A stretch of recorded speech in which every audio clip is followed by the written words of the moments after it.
Ya, silakan absen dulu sambil nunggu teman-temannya, absen online dulu. Nama kalian saja yang di-checklist, jangan nama temennya. Nah. Oke, ini baru ya udah, tapi kita cuman baru 7 orang ini. Nih, 7 orang nih kan. 8 sama saya. Noval, Nofri, Regio, Tiwi, Nawala, Wulandari, Rahmat. Kita totalnya ada 17 orang. Jadi kita tunggu nih. Kita totalnya nih. Ada 17 orang ya. Kita 17 orang. Nanti kalau sudah kuliah, saya mute-kan semuanya. Jadi tidak terdengar suara-suara kalian. Ada nampak semua orang gila. Yang kalau kayak gini, belum. Kalau sekarang masih terdengar suara kalian. Ini contohnya kalau saya mute-kan suara kalian semuanya. Nah, itu saya mute-kan suaranya, jadi tidak terdengar suara kalian semuanya. Jadi nanti fokus waktu saya menjelaskan, ya suara saya aja yang terdengar. Tapi kalau saya unmute-kan, nah, ini bisa mendengar suaranya semuanya. Kecuali kalian sendiri yang memute-kannya.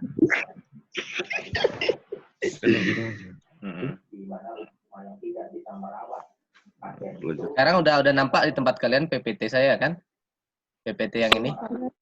Sudah, Pak. Iya, kita tunggu teman-temannya dulu sebentar ya. Atau memang sudah segini nih? Yang lain gimana ini? Tunggu aja, Pak.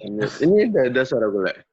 Ini mute. Sembari menunggu, kalian juga boleh tadi absen. Yang kedua, kalian komen ya. Kalian komen, ini ada chat live ya, chat.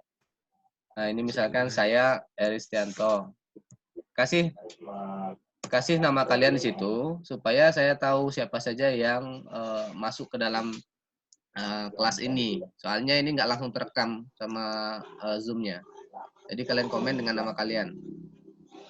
Contohnya kan saya Eris gitu. Kalian komen juga. Bisa komen ya.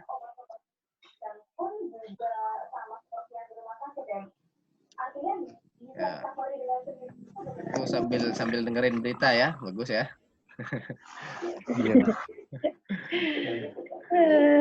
Udah banyak corona ya. Di tempat kita belum ada yang positif ya.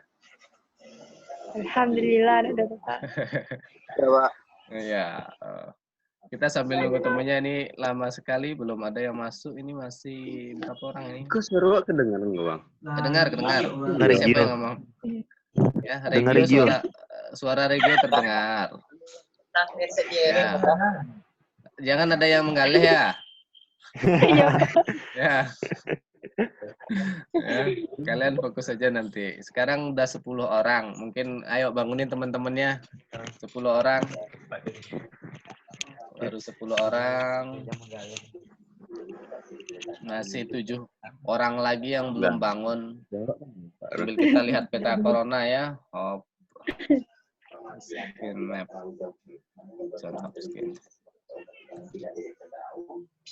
John Hopkins.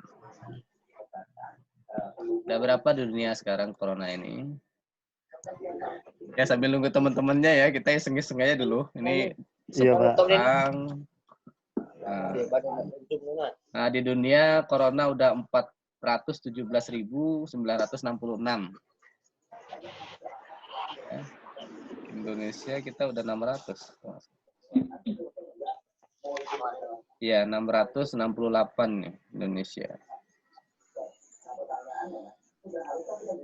Arab Saudi mana? Arab Saudi 11. Arab Saudi lebih banyak daripada kita, 767. Jadi hati-hati aja lah. Minum vitamin C. Ini sekarang absen sudah berapa orang yang absen? Saya cek dulu absennya. Ini masih 11 orang. Masih 11 orang berarti 10 orang. 11 dengan saya. Kita tunggu sebentar teman-temannya. Kelas Rabu. Ini yang sudah absen. Baru 7 orang yang absen ya. Ini kenapa ada yang absen 2 kali? Fitri Wulandari udah 2 kali absennya ini. Cukup sekali aja. Ragu tadi, Pak. Ya. Tadi saya pikir belum masuk. Ah, ya. Sekali aja absennya ya. Ya, Pak. Ya. Oke, kita tunggu teman-temannya dulu. Bahannya ada di Google Classroom. Cuman PPT yang Google Classroom itu nanti saya update. Itu belum update. Saya upload lagi. Sambil mengetahui menunggu temannya, ini sekarang untuk tugas, ya, untuk tugas. Tugas itu sekarang yang sudah ngumpul untuk resume kalau kelas B baru 2 orang, ya. 2 orang, kelas A 6 orang, kelas C 12 orang. Tapi yang tugas georeference masih 0, 0, 0. Ini Siska. Ya. Ini siapa yang sudah ngumpul, bisa kita lihat orangnya. Tiwi sama Novriandi untuk yang kelas ini. Oke. Nah, yang belum silahkan bikin resume. Silahkan kumpul nanti. Deadline-nya kapan, Pak? Deadline-nya ada due date-nya itu kalau untuk kelas ini due date-nya ini tanggal 28 ini. Yang kelas Oke, Pak. ya tanggal 28 untuk kelas B due date-nya jam 11. Jam 11.59 ya, jam 12 malam nih. 11.59. Nggak bisa lewat di situ. Caranya tinggal attachment aja. Kalau sama mamanya yang untuk tugas kedua itu bikin video, videonya bisa kalian upload ke YouTube dulu, link YouTube-nya nanti kalian attachment. Atau videonya itu yang di attachment. Mana yang enak saja. Udah 12 orang, gimana? Kita mulai atau masih nunggu? Masih 11 berarti. Kita mulai saja ya. Nanti temannya tetap bisa masuk kok, tapi nggak, materinya sudah terlewat gitu. Ya? Iya, Pak. Gimana?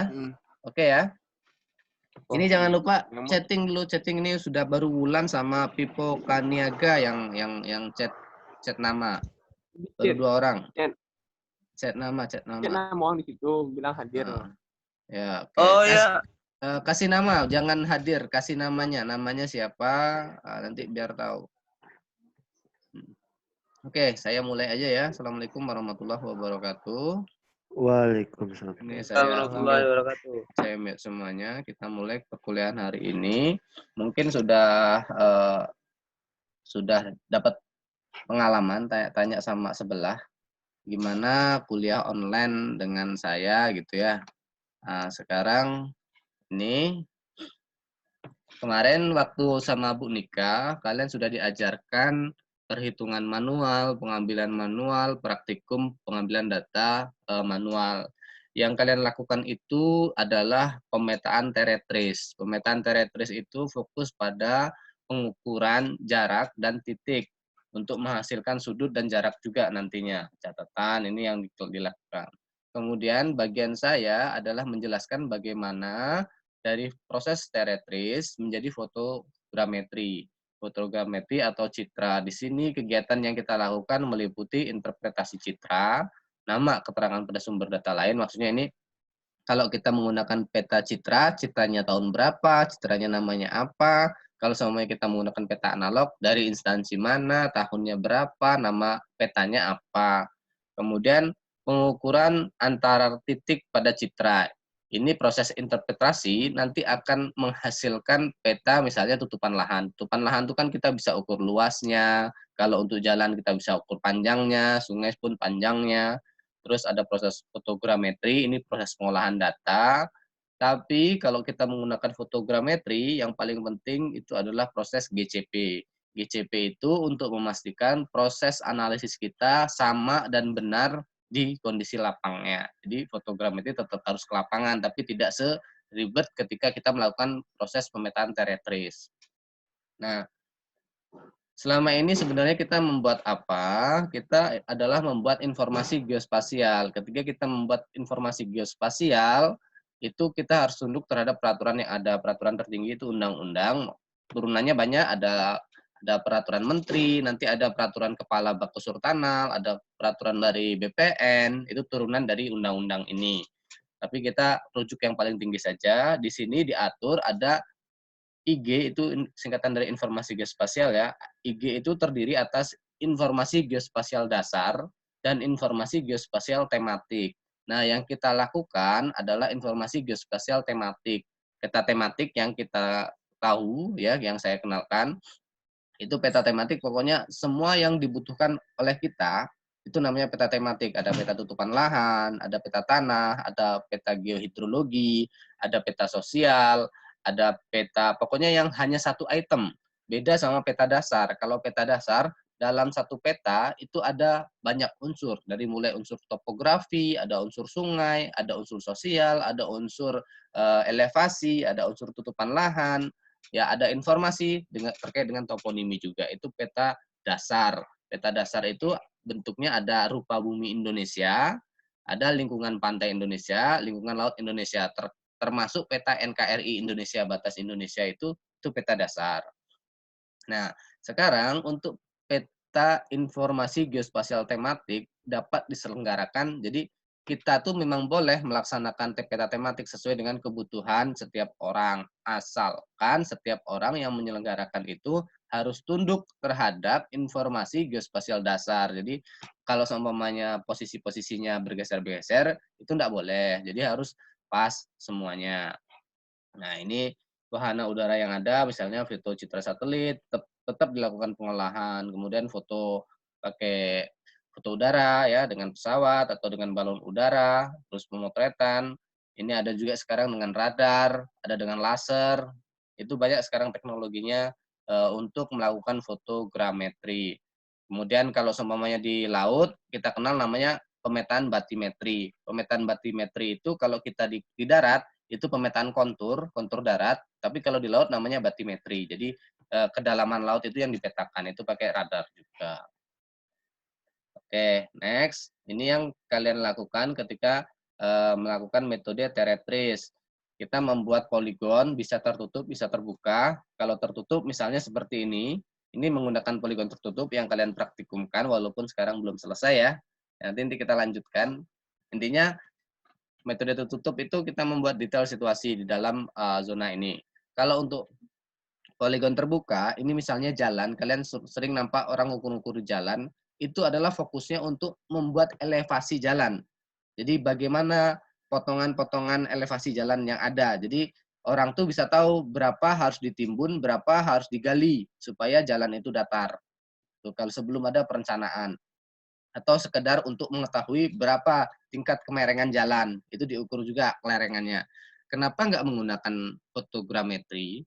Karena kalau menggunakan fotogrametri, itu proses validasi elevasinya, jadi kalau semuanya kita menggunakan TS ataupun tedolit, rambu ukur bisa kita letakkan di halaman rumah orang atau di bawah pohon. Sedangkan kalau menggunakan fotogrametri, karena itu mengambil wahananya dari udara, otomatis yang akan keambil adalah tinggi pohon, tinggi rumah. Itu bisa dikalibrasi dengan beberapa metode. Jadi nanti dari DSM, dari DTM menjadi DSM. DTM itu Digital Terrain Model menjadi Digital Surface Model. Itu ada persamaannya. Cuman tidak seakurat ketika kita mengambil dengan metode lapangan langsung dengan teretris. Jadi lebih bagus yang teretris kalau untuk detail dan untuk skala kecil. Tapi kalau untuk skala besar, kita menggunakan teretris. Misalnya saya kerjaan adalah memetakan sawah se-Sumatera Barat. Kalau menggunakan teretris, saya bisa selesai 5 tahun mungkin memetakannya. Tapi kan dengan menggunakan metode fotogrametri, saya bisa selesaikan 3 bulan, 4 bulan selesai dalam satu Sumatera Barat. Next. Ini contoh menggunakan fotogrametri, bagaimana menafsirkan dari citra udara, ya ini citra udara atau citra satelit, kita tafsirkan menjadi sebuah peta, yang mana ini ditafsirkan menjadi peta rupa bumi. Kenapa ini rupa bumi? Karena ini multiguna, tidak hanya satu item. Di sini ada perumahan, ada tutupan lahan, ini dibuktikan oleh sawah, ada utilitasnya, jalannya, ada sungainya ya. Kalau ada sungai di sini pasti ada sungai, tapi tidak terbuat. Kemudian ada nama-namanya. Ini simpang bypass ya, ini simpang bypass, ini auto 2000. Ya. Oke. Nah, sampai di sini ada pertanyaan, saya unmute dulu. Kalau ada pertanyaan silahkan kasih reaction atau bertanya melalui chat. Hah? Gimana? Masih di sini kan? Masih, Pak. Oke. Masih, Pak. Ya, sudah ya, sampai sini kita lanjut saja dulu. Kalau ada pertanyaan kalian bisa ada yang minta passwordnya kalau mau masuk, Pak. Oh, minta password, harusnya enggak pakai password. Oke, saya kasih passwordnya sebentar, saya stop share. Yang untuk masuk dengan password silakan masukkan 12, saya ketikkan di WhatsApp ya. 12 4546. Ini password meetingnya kalau yang menggunakan password 12 4546. Sebenarnya harusnya nggak pakai password, udah oke-oke saja. Ada pertanyaan lagi? Cukup? Ya, saya lanjut dulu ya kalau tidak ada. Oke, saya lanjut dulu. Ada pertanyaan? Belum, Pak. Belum. Belum atau ketiduran lagi nih? Jangan ketiduran lagi ya. Kita kuliah sebentar ya. Iya, Pak. Kita mute lagi. Ya, Pak. Saya lanjut dulu. Oke, sekarang apa itu yang sistem informasi geografis atau geografis informasi sistem? Ini bahasa Inggrisnya sama bahasa Indonesianya. Intinya ini kalian bisa cari definisinya di di Google atau di mana gitu. Ini banyak definisinya, tapi intinya adalah kita membuat infografis. Infografis dari kenampakan bumi. Semua yang kita lakukan kalau kita ada kenampakan buminya, itu namanya GIS, membuat infografis. Kemudian dalam membuat infografis, karena bumi kita bulat, itu ada namanya sistem proyeksi. Nah, sampai sini dulu. Dia ada sistem proyeksi. Sistem proyeksi juga kemarin terakhir perkuliahan dengan Bu Nika sudah dijelaskan masalah sistem proyeksi. Untuk lebih jelasnya kita akan ulas lebih lanjut. Nah, ini beberapa contoh peta yang dihasilkan. Tapi sebelum masuk ke situ, saya kenalkan dengan beberapa satuan-satuan ukur, walaupun kalian sudah melakukan satuan ukur ini. Satuan panjang, satuan jarak, satuan tinggi, ya itu kalian lakukan waktu kalian praktikum. Menghasilkan dengan manual maupun dengan instrumen yang tedolit itu. Jangan dicoret-coret dulu, sabar. Luas dan volume. Nah, luas dan volume ini setelah mendapatkan jarak, panjang, dan tinggi, ini kita bisa hitung. Yang akan saya tekankan di sini adalah satuan seksagesimal. Suara saya terdengar kan? Ya, ntar dulu. Harusnya ya terdengar kan? Dengar, Pak. Dengar kan? Oke. Oke, saya mute lagi. Dengar, Pak, dengar. Oke. Saya mute lagi suara kalian. Nah, ini seksagesimal itu satuan yang biasa kita lihat di peta, ada namanya derajat, menit, dan detik. Derajat, menit, dan detik itu adalah satuan seksagesimal. Kemudian selain seksagesimal juga ada sentesimal. Jadi dalam mengkonversi, kan kita biasanya kalau di lapangan lebih enak menggunakan satuan meter. Kalau satuan derajat kita bingung, satu derajat tuh di mana posisi satu derajat. Tapi kalau dengan satuan meter kita tinggal geser, oh ini 1 meter. Makanya ada konversi dari seksagesimal menjadi dengan sentisimal. Jadi untuk membuat satuan meternya.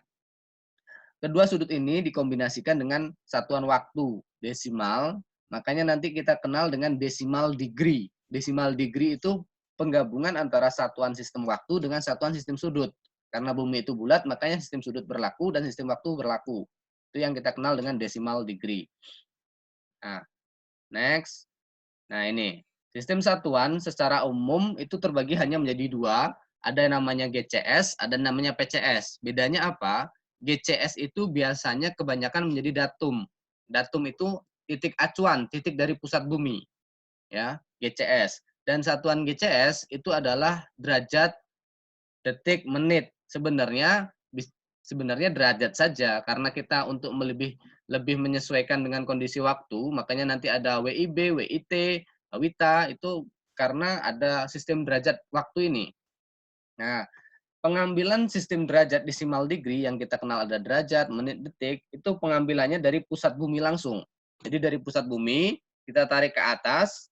Kalau tarik ke atas itu berarti tarik sesuai dengan meridian, garis tengahnya. Garis X-nya, ketika kita garis X-nya, meridiannya, itu adalah menjadi lintang. Tapi ketika kita dari pusat bumi, kita tarik ke samping, membentuk sebuah sudut, sudut itu kita namakan dengan bujur. Ya, sesuai dengan ekuatornya. Jadi di bumi itu dibagi 2, ada meridian, ada ekuator. Nah, ekuator itu nanti yang menjadi bujur, dan kalau yang meridian menjadi lintang. Rumusnya ketika kita mengkonversi, nanti kebanyakan kita mengkonversi dari derajat, menit, dan detik. Kalau menit dibagi 60, detik dibagi 3.600. Sekarang ada namanya PCS. PCS itu untuk mempermudah kerja kita di lapangan. Jadi bentuk bumi nanti diproyeksi dalam sebuah media, bisa tabung, bisa konik, bisa bulat, itu dipolarkan. Ketika dipolarkan nanti terbentuklah yang peta, kita kenal namanya peta Universal Transfer Mercator atau UTM, ada beberapa zona ya. Itu yang kebiasaan. Nah, ini lebih jelasnya lagi. Jadi untuk yang GCS ini lebih nampak lagi, dia diambil dari pusat bumi, ditarik ke atas. Kalau sesuai dengan meridiannya, itu adalah untuk lintang. Kalau seumpamanya dia ngambil secara ekuatornya, terbentuk sudut seperti ini yang 60 derajat, ini adalah bujurnya. Jadi 55 ini lintang, 60 ini bujur. Dan 60 derajat ini bisa kita jadikan lagi menjadi derajat, menit, dan detik. Sedangkan kalau PCS, buminya itu dibentangkan jadi 2 dimensi.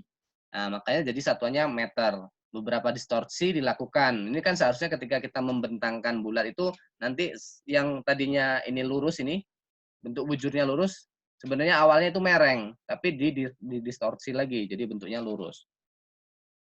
Nah, kemudian ada kita kenal tadi datum, sudah saya kenalkan juga datum. Datum itu titik acuan dari pusat bumi yang menganggap buminya bulat atau oval. Ketika kita buminya bulat, nah, maka kita kenal dengan datum sphere.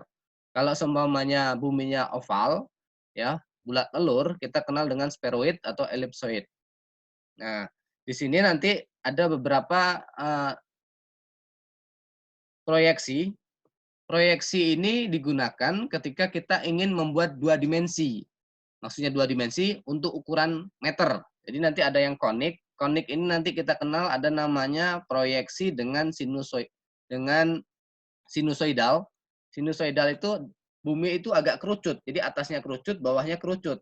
Nanti bentuk petanya ya lain dengan yang kita lihat seperti transfer Mercator. Kalau cylindrical transfer Mercator, buminya bulat, kemudian bumi bulat itu dimasukkan ke dalam silinder bentuk memanjang, kemudian setelah memanjang dibentangkan. Itu yang kita kenal dengan UTM beberapa zona. Sekarang saya kenalkan beberapa proyeksi dan datum yang digunakan oleh instansi di Indonesia. Secara umum, instansi yang menjadi rujukan di Indonesia hanya ada 2. Ya, yang pertama adalah Bako Surtanal atau Badan Informasi Geospasial. Ini adalah yang mempunyai mandat resmi terkait dengan seluruh informasi geospasial di Indonesia. Jadi semuanya merujuk ke sini. Kemudian ada yang kedua adalah Badan Pertanahan atau ATR BPN sekarang bergabung. Itu juga memiliki sistem koordinat tersendiri, memiliki acuan tersendiri. Karena yang satu bicaranya skop nasional, skop global, yang big ini. Sedangkan yang BPN itu skopnya skop detail. Pengukurannya meter persegi satuannya. Kadang tanah orang kan cuma 200 meter persegi, 100 meter persegi, atau kadang 90 meter persegi. Sehingga kalau seumpamanya digunakan proyeksi umum, seperti UTM maupun WGS 84, itu terlalu bias nanti hasilnya. Nah, sekarang kita kenalkan datum WGS 84. Datum WGS 84 itu apa? Datum WGS 84 itu diartikan datum, ini World Global Satellite, System, World Global System, datum World Global System pada 1984. Ini bumi itu oval, dan sistemnya nanti ketika kita mau bentuk polar, itu didefinisikan sebagai UTM. Nah, UTM itu dia memiliki batas normal, maksudnya diumpamakan setar X-nya, X-nya 500.000. Setar Y-nya ini adalah 100 juta. Nah, ini satuannya decimal degree, ini satuannya meter. Sama-sama datumnya WGS 1984. Cuman dia menggunakan proyeksi. Proyeksinya transfer Mercator, yang transfer itu yang bentuknya cylindrical tadi. Kan ada cylindrical transfer Mercator. Jadi bentuknya menggunakan silinder, kemudian didatarkan, transferkan, kemudian didefinisikan. Kemudian ada juga selain itu, dia menggunakan koordinat sistem spare cylindrical equal area. Yang 1, 2 bumi dianggap bulat, yang nomor 3, 1, 2 bumi dianggap oval, Nomor 3, bumi dianggap bulat, benar-benar bulat. Makanya datumnya despair. Ketika despair berarti bumi dianggap bulat. Dan seterusnya.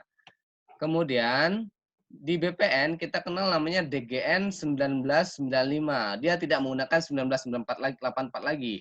Tapi proyeksi ini hanya berlaku di Indonesia karena skopnya itu skop kecil untuk tingkat detail. Ketika kita bawa ke luar, itu akan terjadi bias yang sangat luar biasa. Misalkan kita ngukur pertama di Indonesia 1 hektar, bisa jadi ketika ditarik keluar dengan sistem koordinat global, itu bisa jadi 200 meter persegi malahan gitu. Karena dia hak untuk berlaku di internal saja.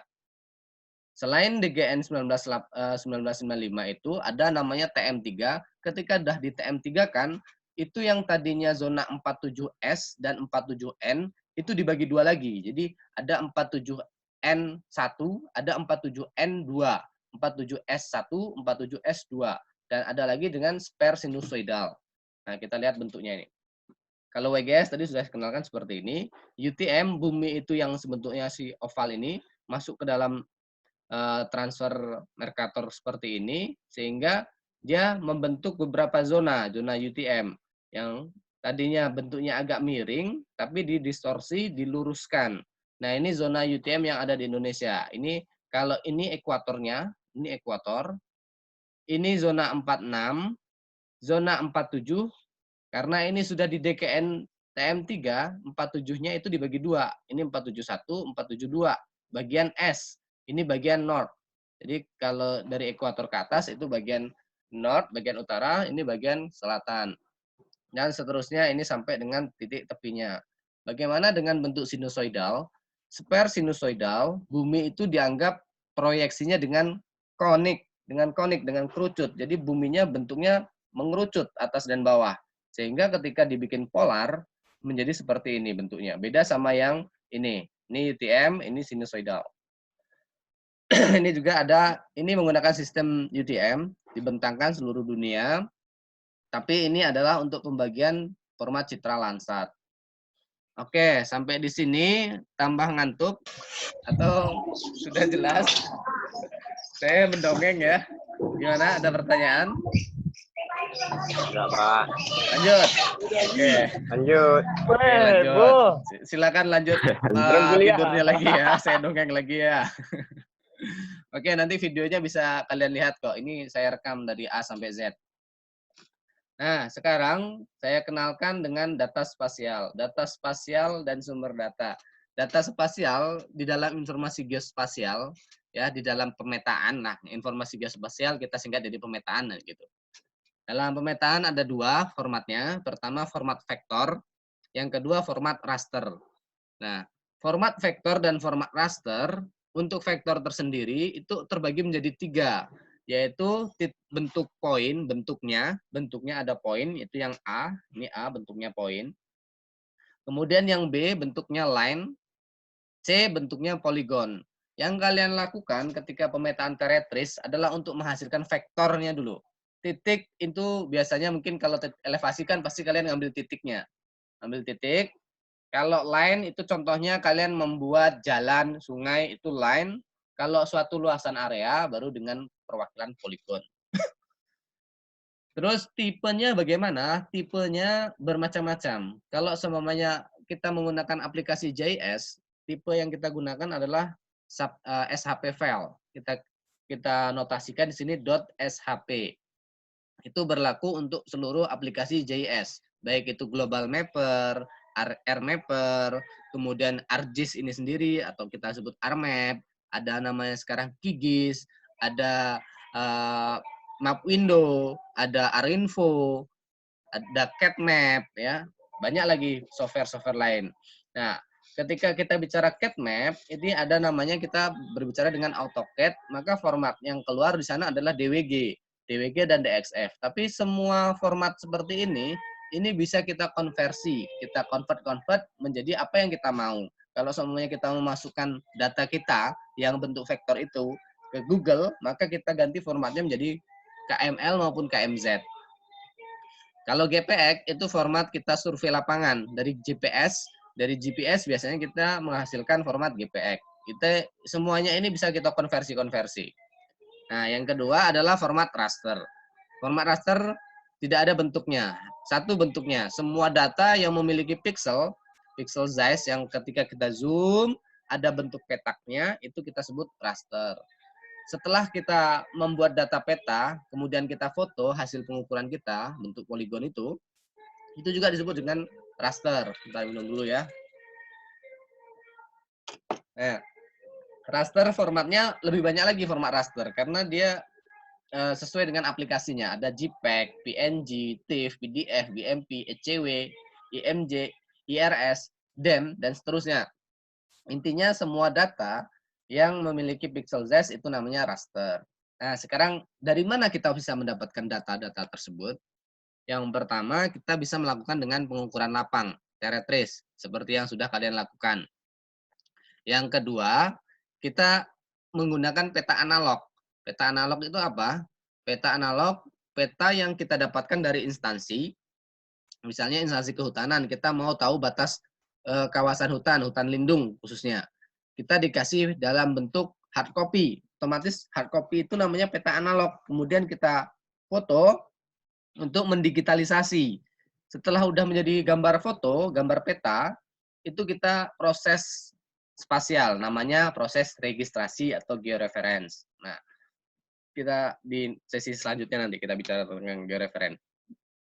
Kemudian dari instansi yang memiliki wewenang pun sekarang data itu gratis di share. Jadi kalian bisa dapatkan data-data dasar ataupun data cetak dari web tanahair.indonesia.go.id portal web. Jadi ini bisa di-download di sini data-data peta bumi Indonesia seluruhnya, ya.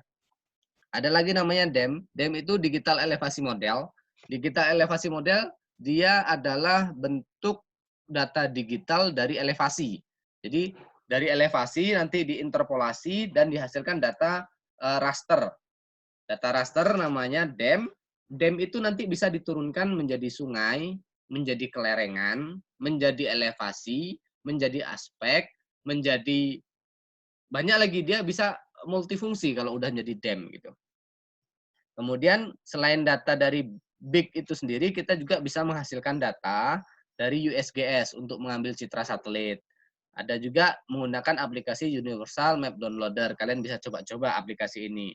Kemudian kalau untuk tanah, sebagian kita kalau minta data tanah ke instansi, khususnya ke Bappedas, kadang-kadang nggak dikasih, atau kita pengen cepat, dia ngasihnya lama. Maka kita bisa menggunakan data tanah dari HWSD namanya. Ketik aja di Google HWSD, nanti di situ ada tanah global. Tanah global spesifikasinya oleh FAO. Nah, jadi bisa dipakai untuk penelitian. Nah, sampai sini oke ya? Ada pertanyaan? Ada pertanyaan? Aman, Belum, Pak. Mbak. Belum, aman ya. Ini tempat tidur kalian. Udah kuliah online ya, pagi pula ya. Terus kenapa peta kira-kira? Kalau kenapa peta? Karena kita untuk perencanaan, nggak mungkin kita kontrol semuanya tanpa ada miniatur. Nah, peta itu kan tadi udah saya bilang, peta itu infografis terkait kebumian. Maka sangat diperlukan untuk perencanaan, supaya bumi itu bisa ngomong sendiri. Saya maunya seperti ini loh. Karena saya polanya adanya ini. Nggak mungkin dipaksakan. Terus beberapa jenis peta, ini adalah peta rupa bumi Indonesia, beberapa syarat peta yang harus dipenuhi, yang pastinya harus ada judulnya dong. Kalau peta nggak ada judulnya, kita nggak tahu ini peta apa. Kemudian setelah judul, yang wajib itu skalanya. Skala ini wajib, karena ketika peta nggak ada skalanya, orang nggak ngerti ini gimana cara makainya, karena nggak ada skalanya. Yang sangat penting adalah peta lokasinya. Ini lokasinya di mana? Kalau nggak ada peta lokasi, orang bingung ini petanya peta mana, walaupun sudah ada judulnya, tapi ini lokasinya di mana ya di secara globalnya. Makanya ada peta lokasi. Kemudian ada legenda peta, ada sumber peta, ada kalau ini kan yang lengkap-lengkapnya, yang wajibnya itu aja. Ada judul, ada skala, ada legenda, arah mata angin wajib nggak? Kalau menurut saya arah mata angin nggak wajib, karena peta pasti arah utaranya ke atas. Makanya nggak wajib. Nah, itu. Dan seterusnya, ini peta rupa bumi. Ini lengkap, semuanya ada semua yang nampak di bumi itu dipetakan kalau dengan peta dasar namanya. Nah, ini contoh peta dasar. Kemudian ini ada peta tematik. Peta tematik ini peta perencanaan. Peta perencanaan dalam bentuk 3 dimensi, ya, yang tadinya mungkin dari proses kalkir, proses detail situasi, kemudian dibikin 3 dimensi. Pembuatan peta 3 dimensi kalian bisa menggunakan aplikasi ArcScan, bisa menggunakan SketchUp sekarang, atau 3D Max. 3D Max itu produkan CAD, itu lebih bagus lagi. Itu untuk menghasilkan peta seperti ini. Dan ini bisa dibikin animasinya setelah kita dibikin seperti ini. Nah, ini dengan SketchUp nih. Kalau seperti ini formatnya nih SketchUp pasti. Jadi dari 2 dimensi, karena sudah tahu luasnya, kemudian kita rencanakan seperti ini. Ini peta, ini beberapa peta tematik ya. Ini peta dasar. Peta dasar itu tadi kalau di dalam undang-undang ada namanya rupa bumi. Jauh sebelum itu, tahun 1984-nya sudah ada, 1987 kalau nggak salah, itu ada namanya JANTOP, Jabatan Topografi. Ini produk dari TNI AD. Kalau sekarang sudah diganti menjadi rupa bumi oleh produkan Bako Surtanal atau BIK, Informasi Geospasial. Nah, ini satu peta ini lengkap semuanya. Ada konturnya di sini, ada tutupan lahannya di sini, ada jalan di sini, ada sungai di sini. Nah, ini pun seperti itu. Tapi ini versi lama, ini versi baru. Itu saja. Ini produkan TNI, ini produkan BUMN. Ini peta namanya peta geologi. Peta geologi adalah untuk mengetahui sejarah bebatuan. Jadi sejarah batunya, kapan terbentuknya batu, terus dia termasuk batuan tua atau batuan muda, itu ada di peta geologi. Kemudian sesar, potongan-potongan air tanah, itu bisa diketahui dari peta geologi. Kalau untuk yang lebih detailnya lagi, yang ada airnya namanya peta hidrogeologi. Ada hidrogeologinya. Jadi ada sungai bawah tanahnya di sana, ada aquifernya di sana, berapa debit air tanah yang bisa diberikan oleh bumi ini ke lokasi tersebut gitu. Kemudian ada tutupan lahan, ini peta tematik juga. Ada peta sosial, ini tematik juga. Nah, selanjutnya saya akan mengenalkan bagaimana georeferencing itu dilakukan. Nanti sebelum masuk ke aplikasi saya jelaskan dulu materinya. Georeferencing ini menggunakan aplikasi ArcMap. Ini mengaktifkan namanya tools georeference. Di dalam tools georeference itu ada namanya toolsnya sendiri. Ini di sini ada update dan seterusnya. Ini jangan dicoret-coret dulu ya sebentar. Kalian kalau ada yang mau nanya, silakan chat saja. Atau ada pertanyaan dulu, saya stop dulu. Kalau ada yang mau bertanya, silakan. Ada? Ada pertanyaan? Sampai sini? Cukup jelas? Atau cukup bingung? Cukup bingung, Pak. Cukup bingung, Pak. Ya, cukup bingung ya. Ya, cukup bingung. Apa yang membingungkan? Apa yang membingungkannya? Yang peta-peta tadi, Pak. Ya, peta-peta. Peta ada berapa secara umum?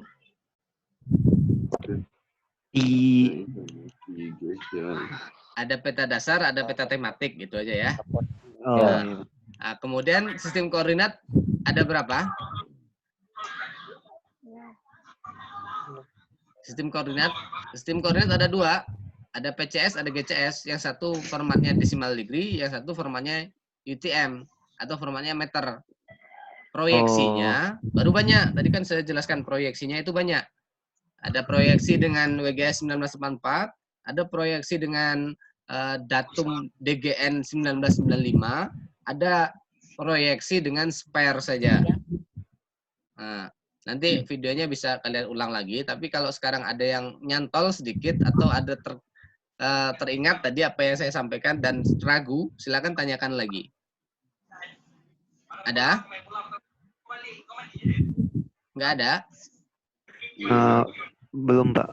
Belum. Peta sama apa beda gambar peta sama peta? Gambar peta dan peta apa bedanya?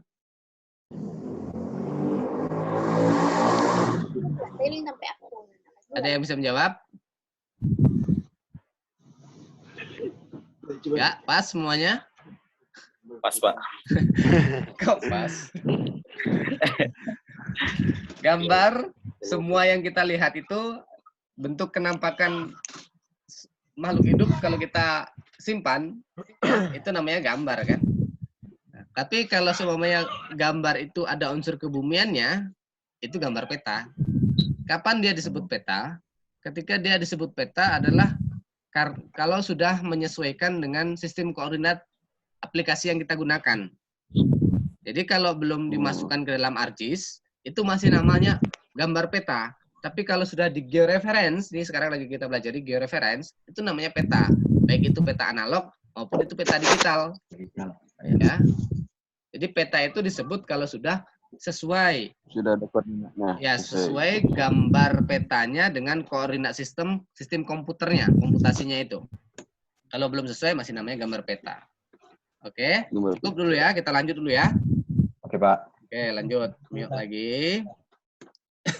Di sini dikenal ada beberapa tools yang kalian gunakan nanti ketika georeference adalah yang tanda plus ini, yang plus 2 ini. Bisa juga dengan menggunakan rotate, shift, dan scale.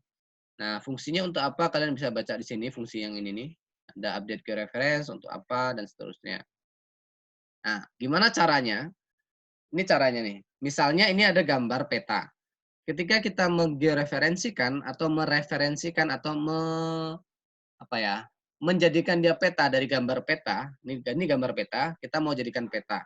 Kita perlu 4 titik kontrol. Ya, 4 ini ada A, B, C, D. Ini kalau dalam sistem Kartesius kita kenal dengan namanya X1, Y1, X2, Y2, X2, Y2, X2, Y1. Yang penting berarti kita harus tahu batas bujurnya dari X1 ke S2 itu berapa batas bujurnya. Kemudian dari Y1 ke Y2 itu berapa batas lintangnya. Ketika 2 itu sudah tahu, kita tinggal mereferensikan. Satu hal lagi, kalau semuanya kita melakukan perhitungan matematis, sudut itu diambil dari titik ini, sudut nolnya. Jadi ini 0, di sini 90 derajat. Berbeda dengan pemetaan, titik nolnya adalah di atas, utaranya di atas. Jadi di sini 0 searah dengan jarum jam. 1, ini 90 derajatnya di sini. 180 derajatnya di sini. Jadi ini positif, ini positif, ini positif. Ini negatif, ini negatif. Kalau dengan perhitungan matematis, ini positif, ini positif. Negatif, negatif. Nah, itu bedanya. Kemudian caranya ini harus 4 titik. Setelah 4 titik, kita ngambilnya adalah dengan add control point. Ya, untuk lebih detailnya, saya praktekkan langsung. Kita buka ArcGIS sebentar. Ya, sambil nunggu ArcGIS, kalau ada pertanyaan, saya layani dulu. Nih, kalau loading ArcGIS dulu sebentar. Nih, loadingnya agak lama. Ini beberapa penerapan aplikasi GIS di teknik pertanian yang kalian bisa lakukan untuk penelitian. Ya, misalnya untuk precision farming, tingkat kedetailan pertanian, melihat kesuburan tanah, kemudian melihat tingkat produksi pertanian, produksi padi, produksi jagung, produksi sawit, itu bisa menggunakan aplikasi seperti ini.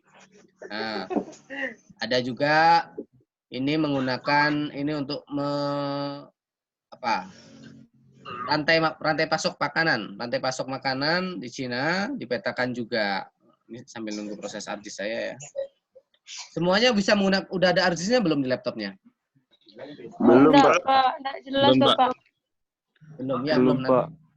Coba nanti install ArcGIS-nya dulu sama teman yang bisa, atau minta tolong ke asisten untuk install ArcGIS supaya nanti tugasnya bisa diselesaikan. Kalau nggak ada ArcGIS-nya, gimana mau menyelesaikan tugas-tugasnya? Soalnya kita sekarang semuanya fotogrametri itu pasti menggunakan aplikasi. Nih foto ArcGIS-nya ya. Kalau nggak ada ArcGIS ini, kalian gimana mau menyelesaikan tugas-tugasnya? Nah, sekarang saya kenalkan tools yang paling penting dalam ArcGIS adalah yang pertama open dan add data. Bagaimana cara memasukkan data dan bagaimana cara membuka data yang pernah kita save. Oke. Sekarang di dalam ArcGIS ini ada namanya kalau kita klik file, ada namanya open seperti biasa, tools biasa open, save dan seterusnya. Tapi bedanya open ini hanya berlaku untuk project yang sudah pernah kita bikin. Jadi formatnya harus MXD. Ini misalnya cek agam nih. Selain format MXD, seperti yang tadi kita sampaikan, jenis data spasial itu kan ada dua, vektor dan raster. Macam-macam jenisnya, itu nggak bisa diambil dari open. Tapi ngambilnya dari mana? Dari add data ini, tanda plus nih, add data. Add data. Nah, add data, kalau seumpamanya direktori kalian belum ada di sini, ini masih hanya toolbox, kemudian folder connection. Kalian bisa sambungkan direktori kalian, ini kan tadinya kosong nantinya. Cara menyambungkannya, klik yang ini, open to folder. Yang tanda plus ini, kemudian cari direktori yang mau kita konekkan. Misalkan saya datanya di E atau di D, di sini saya masukkan data pendukung nih, yang ini, folder ini, add. Maka di sini masuk nih, D1 data pendukung. Itu cara membuat folder connection. Nah, sekarang yang akan saya praktekkan adalah untuk menggeoreferensi. Georeference terbagi menjadi dua. Georeference peta yang memiliki koordinat. Satu lagi georeference peta buta. Tugas kalian ada yang untuk koordinat, ada yang untuk peta buta. Sekarang saya coba dulu meregistrasi peta yang memiliki koordinat. Peta memiliki koordinat, kalian bisa download data tersebut di instansi Big tadi yang ada saya kasih linknya. Itu format 10.000. Ini misalnya seperti yang ini saya ambil. Ini kalau muncul seperti ini kalian yeskan saja. Kemudian masuk data tersebut. Nah, ini keluar ini unknown spatial reference, artinya data ini memang belum direferensi, belum diregistrasi, belum dipaskan antara data dengan sistemnya. Nih, saya zoom di sini. Ini di titik ini harusnya koordinatnya 100 derajat 22, 30. Tapi setelah saya klik di sini, ini saya ambil titiknya di titik ini. Pas di titik ini. Ya. Koordinatnya itu belum sesuai. Itu namanya masih gambar peta. Nih. Nah, decimal degree-nya seperti ini. Atau saya atur dulu satuannya. Jadi 500. Ini yang namanya kita proses registrasi. Awal proses kita registrasi, kita harus mendefinisikan, ya, kita definisikan dulu project-nya. Ini namanya frame project. Yang ini frame project. Kita definisikan frame project-nya menjadi WGS 84. Kenapa WGS 84? Supaya global. Karena kita maunya degrees aja, decimal degree, belum meter. Kalau sudah seperti ini, kemudian kita atur satuannya. Kalau kita mau satuannya, ini kita apply dulu, biar keluar satuannya. Decimal degree, ini kita atur decimal degree. Kemudian atur juga satuannya. Nih, satuan display-nya mau satuan apa. Nah, kita satuannya mau degree sekian menit. Nah, tuh. Sekarang di sudutnya ini sudah muncul. Oke. Oke. Kemudian ini saya harus meregistrasikan, ini adalah satuan heksagesimal. Ketika kita mau meregistrasikan, saya harus membuat heksagesimal ini menjadi degrees. Maka kita lakukan konversi satuan. Konversi satuan tadi sudah ada rumus. Dari menit, detik kita rubah menjadi derajat. Jadi saya fokusnya ke satuan WGS-nya ini, bukan ke PCS-nya. Ini yang di atas PCS ini. Yang tengah, yang bawah ini WGS. Nah, caranya kita ketikkan data tersebut ke sini dulu. Ya, biar nampak data tersebut. Oke, kenapa ini kebesaran? Nah, ini yang paling bawah tadi, berarti yang bawah itu berarti X1 ya. X1 ini Y1. Y1 karena posisi Y-nya di bawah. X1-nya adalah 100 derajat 22 menit 30 detik. Kalau Y-nya 1 derajat 2 menit 30 detik. Kalau kita melihat ini tandanya S, berarti dia harusnya minus karena dia di bawah ekuator. Ketika N positif. nanti dikalikan dengan min 1 hasil yang Y1 ini. Rumusnya adalah derajat ditambah menit dibagi 60 ditambah detik dibagi 3.600. Nah, ini hasilnya untuk decimal degree-nya. Nah, ini hasilnya untuk yang ini, tapi untuk Y-nya. Tapi yang Y-nya karena dia di sini S, maka dia harus dikali minus 1. Oke, jadi dia minus. Setelah kita dapatkan posisi untuk X1, Y1, kita cari tahu dulu posisi X2, Y2-nya. X2, Y2 berarti di sini. Sudut atas, tadi sudut bawah. Kita lihat yang sudut atas. Sudut atas ada berapa nominalnya? Kita cari tahu dulu. Kita hidupkan lagi Excel kita. Oke, ini kita besarkan sedikit. X2, Y2. X2-nya adalah 100 derajat. Yang ini ya, 125. 125, 0. Kemudian Y-nya 1 derajat, 0 menit, 0 detik. Ini kita tinggal copy paste saja. Nah, inilah dapat posisi-posisinya. Setelah kita mendapatkan posisi, kita tinggal masukkan yang tadi ada materi 4 sudut ini, yang ini nih. Oke, yang ini. Ini kan 4 titik nih. Jadi 4 titik ini kita harus definisikan A, B, C, D. X1, X2-nya sudah kita dapatkan. Sekarang kita masukkan posisi yang X2, Y2. X2, Y2 yang di atas ini, ambil ininya dulu. Ambil add control point. Ya. Add control point, kemudian klik di sini, klik kiri dulu. Klik kiri, kemudian klik kanan. Jangan geser, klik kiri, klik kanan. Nah, masukkan koordinatnya. X2, serat copy saja. Copy, kemudian paste. Ini kemudian Y2-nya pun seperti itu. Copy, paste. Kalau sudah, oke. Kalau datanya hilang, kalian bisa lakukan klik kanan, zoom to layer. Setelah didapatkan titik pertama, kita lanjut ke titik kedua. Ini tidak harus berurutan seperti ini ya. Misalkan ini dulu 1, ini 2, ini 3, ini 4. Tidak harus begitu. Intinya semua titiknya boleh. Saya langsung diagonal pun tidak masalah. Saya diagonal ke sini. Ya, ini contohnya saya nggak mau mengaplikasikan secara berurutan. Tapi kalau kalian mau berurutan pun tak masalah. Klik di sini, klik kiri, klik kanan. Ini masukkan koordinatnya ketika X1, dan Y1. Oke, setelah itu oke. Kalau datanya hilang lagi, klik kanan, zoom to layer lagi. Ini sudah 2, tinggal 3 dan 4. Ini boleh sini dulu aja lah, nggak usah diagonal. Pokoknya keempat titiknya diambil. Jadi minimum meregistrasi peta itu 4, tapi kalau kondisi tertentu yang nggak bisa lagi, 2 pun nggak masalah. 1 ya nggak bisa kalau 1, 2 minimum. Harusnya 4 normalnya, kalau kita bicara normal.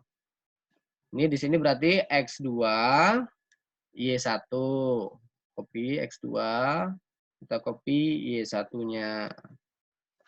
Oke, Y1, paste, enter, sudah mendekati. Kemudian yang keempat lagi. Oke, yang keempat kita titikkan di sini. Oke, klik kanan, input. Ini adalah X1, Y2 ini. X1, Y2. Enter.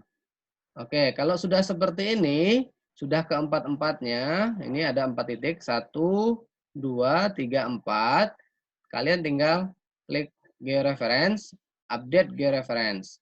Kalau sudah seperti ini peta, ini sudah terregistrasi. Untuk memastikan dia terregistrasi, gambar peta ini, kondisi proyeksinya sama dengan sistem, kita bisa klik di sini. Klik di sini, kita lihat koordinatnya. Satuannya kita ganti menjadi satuan, nah tuh. Kan di sini tertulis 122,29,96. Bisa kita bulatkan menjadi 30. Jadi udah sama. Posisi Y-nya pun 1 derajat. ini disebut sudah menjadi peta analog kalau sudah seperti ini.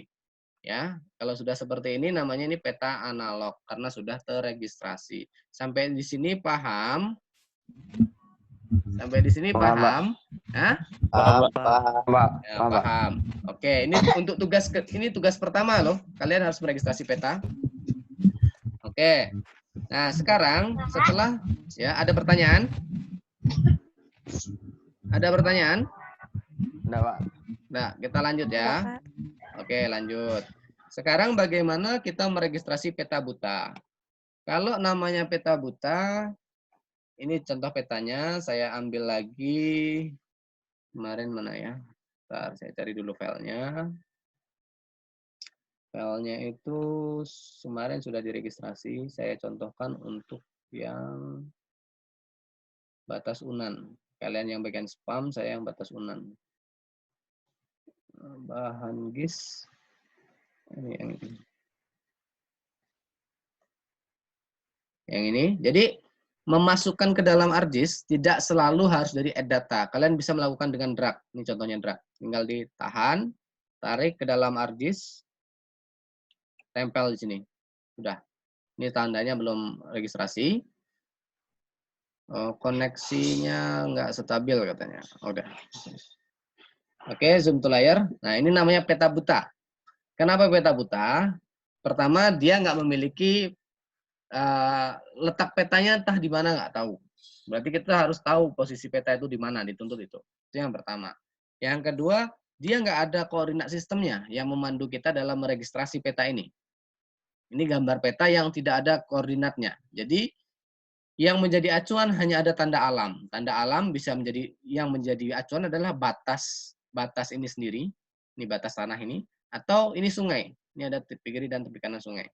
Otomatis kita harus memanggil bantuan satu lagi namanya citra satelit. Begitu kalau sekarang sudah disediakan sama saya di data pendukung untuk kuliah JS itu ada namanya foto udara kampus UNAN. Nah, kita lihat foto udara kampus UNAN. Di dalam foto udara kampus UNAN yang menjadi tanda alam ya, tanda alam semua kenampakan di muka bumi itu tanda alam, baik itu buatan maupun alami. Yang alami itu sungai, yang buatan ada jalan, ada rumah orang, kemudian ada bundaran rektorat seperti ini, ada lapangan sepak bola, itu menjadi tanda alam dalam meregistrasi peta buta. Ya, persimpangan jalan, ya. Sekarang yang akan saya jadi acuan adalah karena petanya ini nggak ada tanda alamnya hanya ada sungai, nggak ada bangunan, maka sungai inilah yang menjadi acuan saya. Untuk memudahkan proses meregistrasi, saya harus membuat tampilan menjadi 2 layar. Klik Windows ya caranya, klik Windows, kemudian Viewer. Ketika klik Viewer dia akan keluar seperti ini. Jadi tampilannya 2. Ini untuk peta yang belum terregistrasi dan satu lagi peta yang menjadi acuan. Ini zoom to layer untuk foto UNAN. Nah, ini. Sekarang sudah disandingkan peta yang belum terregistrasi, peta buta dengan peta foto UNAN. Proses yang harus pertama saya lakukan, saya harus mengenali mana yang bisa menjadi acuan. Di sini karena saya sudah kuliah 3 kali, jadi saya sudah tahu di mana posisi ininya. Nah, ini ada jembatan Batu Busuk ya. Ini kalau yang sering ke Batu Busuk, ini yang saya zoom di sini. Jembatan Batu Busuk, ini ada jembatan baru dan jembatan lama. Ini foto dengan jembatan lama pemetaannya. Jadi ini bisa menjadi acuan saya. Yang kedua, pastikan dia diganti dulu. Apa yang mau kita registrasikan? Karena ini gambar kedua, makanya gambar kedua yang saya pilih, bukan yang pertama lagi. Klik. Kemudian add control point, klik kiri. Kalau tadi langsung klik kanan, masukkan koordinat. Sekarang klik kiri. Biarkan saja dulu, kita tarik dan klik kiri lagi. Klik kiri lagi di posisinya. Di posisi yang akan menjadi referensi. Nah, jadi klik kiri. Kalau klik klik kanan, memasukkan koordinat, klik kiri, meletakkan posisi. Baru satu. Yang kedua, ini ada tanda alam satu lagi jembatan ke Limau Manis. Ya, karena itu yang bisa hanya menjadi acuan. Nih, ini jembatan ke Limau Manis. Yang ini nih. Nah, saya klik lagi, klik kiri lagi, nggak usah ditahan, lepaskan aja, klik kiri, lepaskan. Terus klik kiri lagi pada posisi referensi. Sudah. Sekarang ini sudah terregistrasi semuanya. Nih. Nah, sudah pas. Jadi ini kalau pengen melihat pasnya, ini bisa saya bentuk transparan. Klik 2 kali, ya, klik 2 kali keluar propertiesnya atau klik kanan properties. Nah, di sini saya atur transparannya menjadi 30%. Nah, tuh. Jadi sungainya sudah pas semuanya. Nah, karena ini terbatas, saya nggak bisa meregistrasi yang lain lagi, hanya cuma bisa 2, ya sudah, update georeference. Nah, ini petanya sudah dinamakan peta analog, kita registrasi dari peta buta. Oke, sampai di sini paham untuk registrasi peta buta? Paham, Pak? Paham ya? Apa? Nah, Paham, Pak? oke, sekarang saya jelaskan tugas kalian lagi. Tugas untuk kelas ini kelas apa nih? Kelas B, Pak. Kelas B ya. B, Pak. Kelas B, kita lihat di Google Classroom saya. Kelas B, ini tugas resume udah nggak jadi masalah ya. Tugas georeference. Tugas georeference, registrasikan data gambar berikut dan buat video diri. Maksudnya video diri itu prosesnya ya. Prosesnya yang menjadi acuan, prosesnya bagaimana. Nah, terus buat pertama yang harus diregistrasikan peta buta spam unan yang ini. Peta buta spam unan, poligon tertutup dan peta RBI. Jadi registrasi ada 3 peta yang harus kalian lakukan. Kemudian tambah resume. Jadi 4 tugasnya. Kalau yang untuk album spam unan, ya sebentar, saya mute aja dulu. Oke, mute dulu. Saya jelaskan materinya dulu. Materi tugasnya. Nah, di spam unan ini kalian lebih gampang lagi meregistrasinya. Kenapa saya bilang gampang? Karena tanda alamnya lebih banyak lagi. Ada jalan di sini, ada bangunan di sini, ada sungai di sini, bundaran rektorat dengan jelas nampak. Jadi lebih gampang lagi kalian meregistrasi peta butanya. Harusnya gampang lah kalian meregistrasinya itu. Oke. Kedua, kalian harus meregistrasikan peta patok tertutup kalian, poligon tertutup. Sudah saya sharekan linknya, link YouTube saya ada, nanti kalau nggak tahu bisa nanya ke saya. Yang ketiga, peta RBI, kalian bisa download dulu di sini. Kalian klik link ini, ya. Nih, kalian download. Ambil yang Padang saja nih, ada Padang. Nah, terserah kalian mau pilih yang mana. Download salah satunya, itu yang diregistrasi. Oke, sampai di sini jelas untuk tugasnya semuanya. Ada pertanyaan terkait dengan tugas? Cukup? Cukup, Pak. Cukup, Pak. Cukup. Oke, Kak. Kalau cukup kita masuk ke kuis lagi. Silakan standby-kan laptop dan HP atau HP teman pinjam dulu. Kita masuk ke kuis Kahoot. Bentar, Pak. Ya, ya. Ya, sebentar pinnya saya masukkan Kahoot saya dulu. Login. Ini.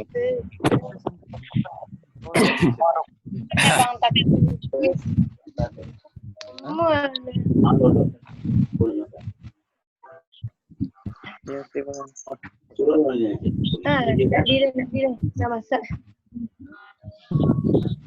Dah. Ya je lah. Kamu jawab tega awak nak selesai tu. Awak nak potong jadi nak dia kuis.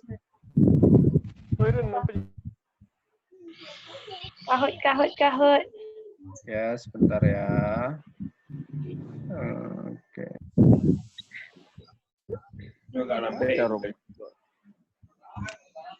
Student. Kahoot. Oke.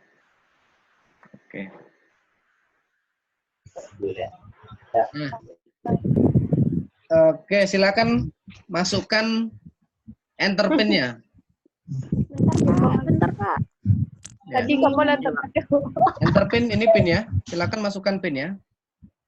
Pakai Bentar, nama Pak. kalian ya. Atau kalau nggak mau nama, kalian kasih BP kalian. 2003, 1003, yang bagian belakangnya aja. Jangan pakai nama-nama yang macam-macam. Saya nggak tahu nanti kalian siapa. Nah, kayak gitu nggak apa-apa. 2013. Passwordnya apa, Pak? Tuh. Pacar login aku. Kalau pakai nama pun nggak masalah, Pak. Nama pendek. Langsungnya di play, Pak. Nama pendek kalian. Karena kalian cuma 17 orang, jadi gampang lah. Tapi sampai sekarang cuma 14 orang loh yang masuk. Kita 17 orang, berarti ada 3 orang nih. Ini nggak malah 4 orang yang nggak masuk. Mana yang 4 orang ini? Tidur mungkin, Pak. Ah, masih tidur ya? Ya sudah, kalau tidur rezekinya dia tidur berarti. Ada yang bertiga tuh, Pak. HP bertiga, Pak. Ndek lamu kon. Pak. Belum lagi, Pak. Belum, Pak. Ya. Pacar masuk Elan. Masuknya tinggal ini, enter pin. Kalau yang nggak tahu masuknya enter pin, pinnya ini. Pak nggak mau doh. Pinnya ini. Login dulu, Pak. Kalau yang udah masuk, sabar dulu. Karena ini nunggu kawan-kawannya.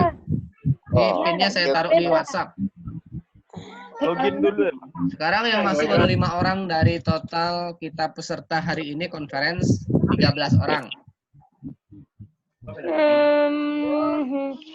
Tidak mau 36, 28, 327. Udah. 6 orang. Kurang. Berapa? Belanja lah ikut kamu pajar. Kalau yang mau main di laptop, kalian bisa ketik saja di sini. kahoot.it. Oke, Bang. Kahoot gua, Bang. Nah. Nih, Belum daftar, sama Pak. enter pin juga. Ketik kahoot.it. Jadi tinggal masukkan pin yang ini. Bang. Kalau yang mau main pakai PC, main pakai laptop. Pak, nggak mau loh. Wes, Bang. Tak bisa dia. Yang mau main pakai laptop, 32, kahoot.it, kemudian klik pinnya. Aku nggak 7 bisa orang baru. nyudahin. Mati selama. Bilang, iya. Tadi. Tadi itu beli sambal. Acat, saya tahu tahu Sama sudah. dong. Belum lagi. Saya tak bisa.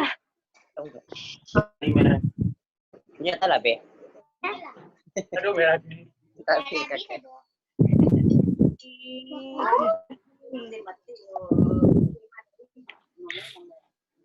Bos buat nak lebih bisa nih.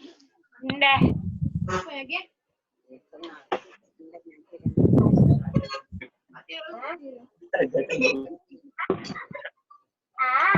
Sudah, Dulu. 9 orang baru. Belum Pak. Belum lagi Pak. Saya ngopi dulu ya. Bisa, Pak. Ngopi dulu, ngopi. Pak di HP surang bisa ada ya.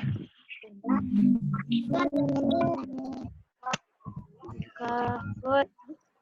Kemarin aku sama adik kelas sangkatan itu, Pak. Di kelas mampu. Gitu saja. Masih 11 orang dari 13, masih 2 orang lagi ini. Atau ada yang double-double, saya nggak tahu juga ini. Belum, Pak. Belum, Pak. Belum Ada lagi yang Pak. double ya.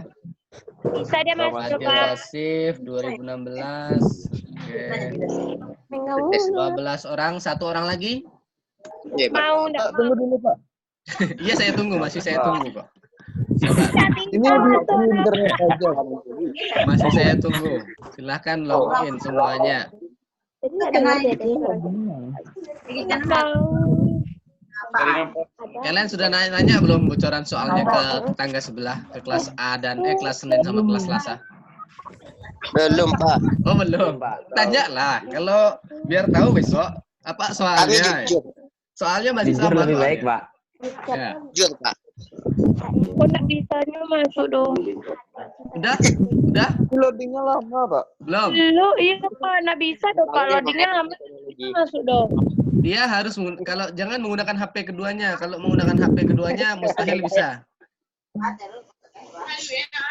Jadi misalnya HP kalian untuk fasilitas pertanyaannya nanti komputer atau laptop kalian fasilitas untuk menjawab pertanyaan. Kalau kedua-duanya pakai HP mustahil bisa. Tapi dengan modal laptop bisa keduanya. Kalian bisa bagi 2 layar seperti ini misalnya. Ini saya praktekkan layar saya bagi 2. Ini satu untuk melihat pertanyaan. Satu lagi saya buka Chrome untuk menjawab pertanyaan. Kalau modalnya laptop keduanya bisa. Nih. Ini saya besarkan lagi. Saya kasih ke samping. Ini ketik kahoot.it. Nah, ini misalnya nih. Jadi bisa, tapi kalau HP misalnya bisa seperti apa? Mungkin HP yang canggih-canggih bisa lah. HP yang canggih-canggih bisa bagi layar. Tapi kalau HP kayak punya saya nggak bisa bagi layar, berat. Makanya kalau kalian mau bisa keduanya, gunakan laptop aja keduanya. Jadi ini satu untuk menjawab, satu untuk melihat. Jadi begini. Ini udah 13, bisa kita start? Nah, Nggak bisa. Bentar Pak. Bentar Pak. ayo. Sudah selesai? Boleh pinjam HP ini? Nggak bisa masukinnya, Pak. Masih lama lagi nih? Nengok soal. Soalnya belum bisa ditengok karena belum saya Mana start. nengok? Soalnya diapakan aja kalau nggak Pak? Sudah? Belum Pak. Kok lama sekali? Nggak bisa Udah, Pak. masuk, Pak. Nggak bisa masuk? Kenapa nggak bisa masuk? Ini teman-temannya bisa masuk, nggak ada saya halangi kok. Betul lah kok. Saya nggak ada yang halangi. Kalian harusnya bisa masuk. Kita kuliah hari ini sudah 1 jam 15 menit nih ya. Udah Pak. Ini saya rekam dari 1 jam 15 menit tadi nih. Ini di menit ke 230 nih. 327. Sudah selesai? 323. Bisa kita mulai kuisnya? Ya, Pak. Oke, saya start kuisnya ya. Oke. Selamat berkuis. Saya start kuisnya. Waktunya 10 detik. Satu pertanyaan. Berikut adalah software GIS kecuali software JIS. Kecualinya ya. Kalian bisa pilih polanya. Yang betul apa? Yang menjawab baru 3 orang, 4 orang, waktu 9 detik, 8 detik lagi, 7 detik lagi. Tunggu, Pak. Tahu gini Menjawab Pak. baru 7 orang, 9 orang, 10, 11, 0, habis waktunya. Tekan Pak. Ya. Aduh. Yang betul 5 orang, ini sisanya salah. Ya, 5 orang ini betul. Siapa yang betul? Kita lihat orangnya. Tuh. Poin paling tinggi, 2013. Violan Wizerly. Oke. Next. Soalnya nampak doang. Ya soalnya nggak nampak. Ipon, Pak, apa harusnya- Ipon? Tadi udah saya bilang. Berikut adalah. Ini gambarnya apa ini? Ini apa ini namanya nih? Tadi udah saya sampaikan kan. Apa beda gambar, gambar peta, Kalau gambar jauh peta. nampak dah. Jadi itu namanya apa? Apa soalnya Pak? 8 orang baru menjawab. Nggak nampak Pak. 10. Nggak nampak. Oke. Cuma salah lihat. Salah juga lagi. Nah, salah ya. Nggak tahu. Ini yang betul. Nih, siapa nilai paling tinggi? Violan Wizila masih ya. Oke. Lanjut.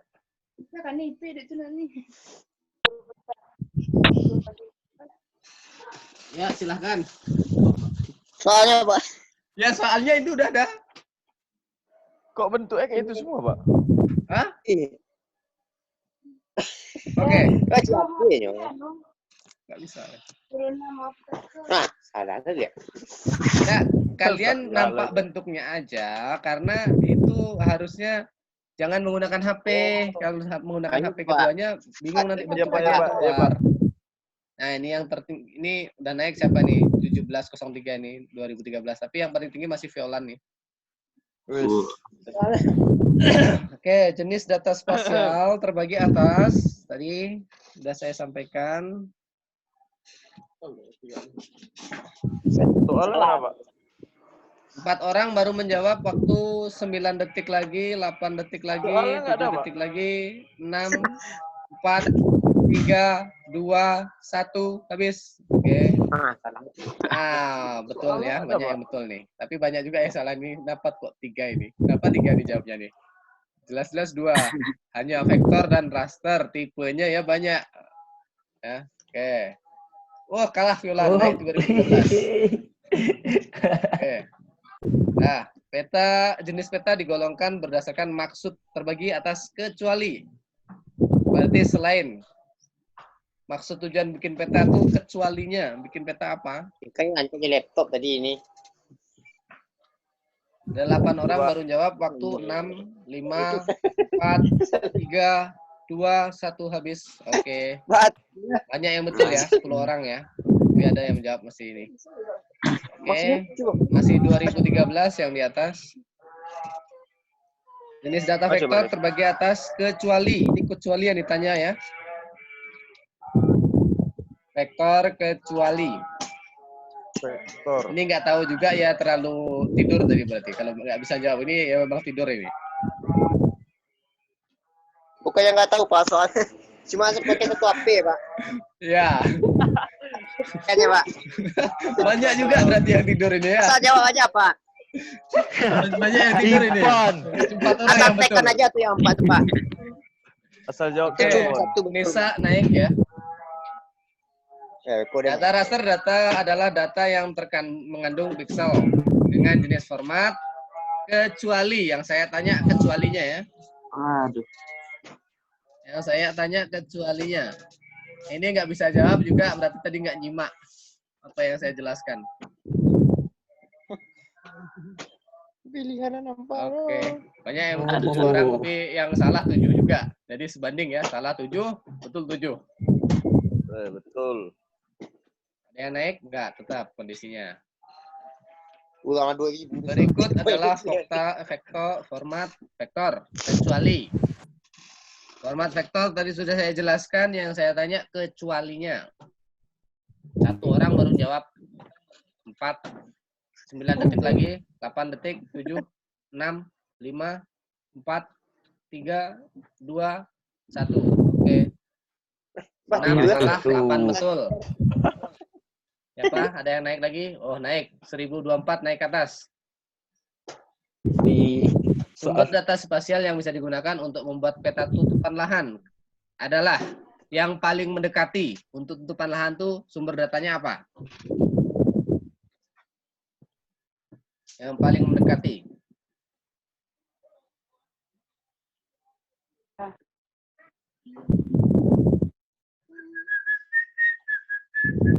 Ada juga masih yang salah ya. Berapa itu? 6 orang, 8 betul. Beliaunya salah. Oke. Soal terakhir. DGN 1995 adalah sistem proyeksi BPN. Termasuk pada, tadi saya jelaskan sistem proyeksi ada 2. Pertanyaan tapi nggak tahu yang pilihannya yang mana nih Pak. PGS atau GCS.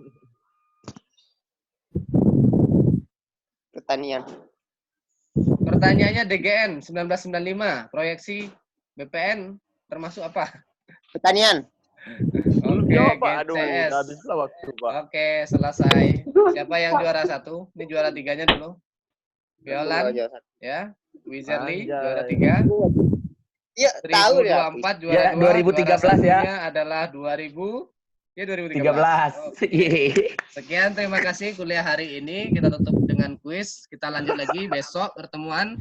Kita menggunakan, kita membahas terkait dengan survei dan pengolahan data. Terima kasih untuk hari ini. Kita tutup kelas. Assalamualaikum warahmatullahi wabarakatuh. Waalaikumsalam warahmatullahi wabarakatuh. Assalamualaikum warahmatullahi wabarakatuh. Ikut